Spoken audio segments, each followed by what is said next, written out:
ചെവി ക്ലീൻ ചെയ്യാൻ ഒരു പ്രത്യേക ബഡ്സ് അല്ലെങ്കിൽ ഇന്ന സാധനം ഉപയോഗിക്കണം, വേറെ എന്തെങ്കിലും ഉപയോഗിച്ചാൽ ചീത്ത, ഇയർ ഡ്രം പൊട്ടിപ്പോവും. പണ്ടൊരു പരസ്യത്തിൽ സ്ലൈഡ് വെച്ച് പോയി പൊട്ടണ.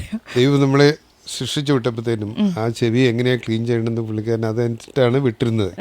അപ്പോൾ ആ ചെവി തന്നെത്താനെ ക്ലീൻ ആകുന്ന ഒരു അവയവമാണ്. അതിൻ്റെ അകത്ത് നമുക്ക് സോപ്പിട്ട് കഴിയാനോ ഒന്നും പറ്റാത്തതുകൊണ്ട് അത് ക്ലീൻ ചെയ്യാനായിട്ടുള്ള ഒരു മെക്കാനിസം തന്നെയുണ്ട്. അത് മൈഗ്രേഷൻ എന്ന് പറയും. അകത്തുനിന്ന് വരുന്ന അത് തന്നെത്താനെ പതുക്കെ പുറത്തോട്ട് വന്ന് തന്നെത്താനെ പുറത്തോട്ട് പോവുകയാണ്.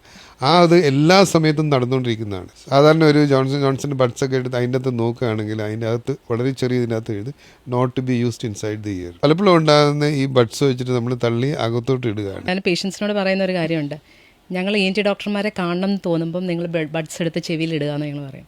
എന്നുവെച്ചാൽ ബഡ് ഇട്ടാൽ ഇൻവേരിയബിളി അറ്റ് സം പോയിന്റ് ചിലപ്പോൾ ഡോക്ടറെ കാണേണ്ടി വരും. ഒരു ഡയബറ്റിസ് ഉള്ളൊരു വ്യക്തിയാണെന്ന് ഇരിക്കട്ടെ, ചെവിയിൽ ബഡ്സ് ഇട്ടിട്ട് അത് മാനിപ്പുലേറ്റ് ചെയ്ത് അതിനകത്ത് ഇൻഫെക്ഷൻ വന്ന് നമുക്ക് മാസങ്ങളോളം മരുന്നുകൾ ഇഞ്ചക്ഷനായിട്ട് തന്നെ കൊടുക്കേണ്ടി വരുന്ന ഇഷ്ടംമാതിരി രോഗികളുണ്ട്. എൻ്റെ ഒരു പേഷ്യൻ്റ് റിപ്പീറ്റഡ് ആയിട്ട് ഇൻഫെക്ഷൻസ് വരുന്ന കാരണം അത് എന്താ സംഭവിക്കുന്നതെന്ന് നമുക്കൊരു ഐഡിയ കിട്ടുന്നില്ല. അപ്പം പിന്നെയും മരുന്നുകൾ കൊടുക്കുന്ന കുറേ ഇമ്മ്യൂണോ സപ്രഷനുള്ളൊരു വ്യക്തിയും കൂടെയാണ്. റീനൽ പ്രോബ്ലംസും അത് ഇതൊക്കെയാണ്.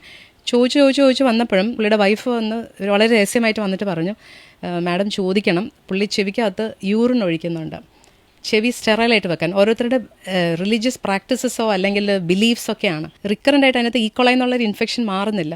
നമ്മൾ വിചാരിക്കുന്നതിലും കൂടുതൽ ആൾക്കാർ ആ ചെവിനെ മാനിപ്പുലേറ്റ് ചെയ്യുന്നുണ്ട്.